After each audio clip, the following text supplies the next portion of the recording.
భూములను రక్షించాల్సిన రెవెన్యూ అధికారులే భక్షకులుగా మారుతున్నారు.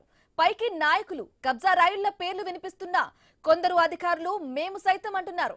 అనంతపురం జిల్లాలోకి వెలుగులోకి వస్తున్న ఘటనలు తీవ్ర కలకలం రేపుతున్నాయి. అనంతపురం రూరల్ పరిధిలోని ఒక డిప్యూటీ తహసీల్దార్ నకిలీ పత్రాలు సృష్టించి కోట్ల రూపాయల విలువ చేసే భూమిని కాజేసేందుకు స్కెచ్ వేశాడు. ఉప్పరపల్లికి చెందిన పసులూరి రమేష్ బాబు, రాకేష్ బాబు, రవికుమార్ తో పాటు వారి అక్క చెల్లెలకు అదే గ్రామంలో 52 కోట్ల విలువ చేసే 13.18 ఎకరాల భూమి ఉంది. ఇక దాన్ని కాజేసే ప్రయత్నం చేశాడు సదరు డిప్యూటీ తహసీల్దార్. ఇక తాడిపత్రికి చెందిన పసులూరి ఋషింగమయ్య అనే వ్యక్తి పేరుతో ఈ నెల 13న వజ్రకరూరులోని మీ సేవా కేంద్రం నుంచి భూ హక్కుల బదలాయింపునకు దరఖాస్తు చేశారు. ఈ విషయంపై భూ యజమానుల్లో ఒకరి సెల్ ఫోన్ కు మెసేజ్ వచ్చింది. వెంటనే వారు అలర్ట్ అయ్యారు, అధికారులను సంప్రదించారు. అలా డిప్యూటీ తహసీల్దార్ పేరు వెలుగులోకి వచ్చింది. బాధితులు డిఆర్ఓతో పాటు రెవెన్యూ ఉన్నతాధికారులకు ఫిర్యాదు చేశారు. 13 ఎకరాల 18 సెంట్లు భూమి ఉంది. అందులో 8 మంది భాగస్తులు ఉన్నాము. మాకు తెలియకోకుండా వజ్రకరూరు విలేజ్లోని ఒక మీసేవాలో ఋషింగమయ్య అనే తాడిపత్రి వ్యక్తి మ్యూటేషన్ చేసినాడు పాస్బుక్ల కోసం మా సర్వే నెంబర్ల మీద. అది కనుగొని మేము డిఆర్ఓ గారికి విఆర్ఓ గారికి కంప్లైంట్ చేశాము.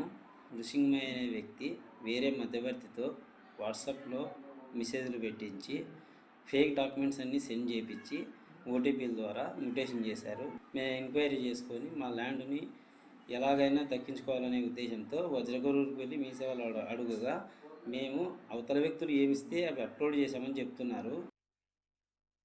13 ఎకరాల ఇక శ్రీ సత్యసాయి జిల్లాలో పనిచేస్తున్న ఆ డిప్యూటీ తహసీల్దార్ వైసీపీ ప్రభుత్వ హయాంలో కలెక్టర్ సంతకాన్ని సైతం ఫోర్జరీ చేసి కోట్ల రూపాయలు విలువ చేసే భూమికి నకిలీ ఎన్ఓసీలు జారీ చేసిన కేసులో కూడా ఉన్నట్లు తెలుస్తోంది. రైతుగా ఇదే విషయానికి సంబంధించి పూర్తి సమాచారం మా ప్రతినిధి రామంజనేయులు ఫోన్ ద్వారా అందిస్తారు. రామంజనేయులు చెప్పండి, భూమిని కాపాడాల్సిన అధికారులు తహసీల్దార్ కోట్ల రూపాయల విలువ చేసే భూమిని కాజేసినట్లుగా తెలుస్తుంది. అప్డేట్స్ ఏంటి? బ్రాహ్మణి అనంతపురం రూరల్ మండలం ఉప్పరపల్లి గ్రామానికి సంబంధించినటువంటి 13 ఎకరాల 18 సెంట్లు భూమిని కాజేసేందుకు ఒక డిప్యూటీ తహసీల్దారు పన్నాగం పన్నారు. అయితే ఒకరి బినామీ పేరు మీద ఒకరి పేరు నుంచి ఇంకొక పేరుకి అట్లా ఆన్లైన్ ట్రాన్స్ఫర్ కోసము అప్లై చేయడంతో ఒరిజినల్ ఓనర్లుగా ఉన్నటువంటి వారికి ఆధార్ ఫోన్ లింక్ ఉన్నటువంటి వాటికి సెల్ ఫోన్ కి మెసేజ్ పోవడంతో వాళ్ళు ఒరిజినల్ ఓనర్లు అలర్ట్ అయ్యారు. దాంతో ఎందుకు మాకు ఈ మెసేజ్ వచ్చింది అని చెప్పేసి వాళ్ళు ఎంక్వైరీ చేసుకోవడంతో అసలు విషయము బయటపడింది.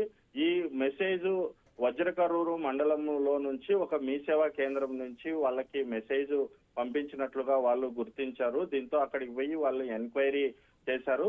అయితే ఒక డిప్యూటీ తహసీల్దారు ఒక బినామీ పేరు మీద ఆన్లైన్ ట్రాన్స్ఫర్ కోసం అప్లై చేసుకున్నట్లుగా తెలుసుకొని వీరి మీద డిఆర్ఓకి జిల్లా కలెక్టర్ కి రాతపూర్వకంగా ఫిర్యాదు చేశారు. మాకు సంబంధం లేనటువంటి మాకు అసలు హక్కుదారులు కానటువంటి కొందరు వ్యక్తులు ఈ రకంగా భూమిని కాజేసేందుకు సుమారు 52 కోట్ల రూపాయలు విలువ చేసే భూమిని కాజేసేందుకు ప్రయత్నిస్తున్నారని చెప్పేసి అధికారులకు ఫిర్యాదు చేశారు. దీంతో అధికారులు కూడా ప్రస్తుతం విచారణ చేపట్టారు. అసలు దీనికి అంతా కూడా ఈ కుట్ర కోణానికి సంబంధించి ఒక డిప్యూటీ తహసీల్దార్ ఉన్నారని, గతంలో కూడా ఆయన ఇలాంటివి అనేకంగా చేసి అమాయకుల భూములు కొట్టేసేందుకు కూడా చాలా సార్లు ప్రయత్నం చేశారని, ఓ నకిలీ ఎన్ఓసి సృష్టించి కలెక్టర్ సంతకమే ఫోర్జరీ చేసిన కేసులో కూడా ఆయన ప్రస్తుతం ఒక ముద్దాయిగా ఉన్నారు.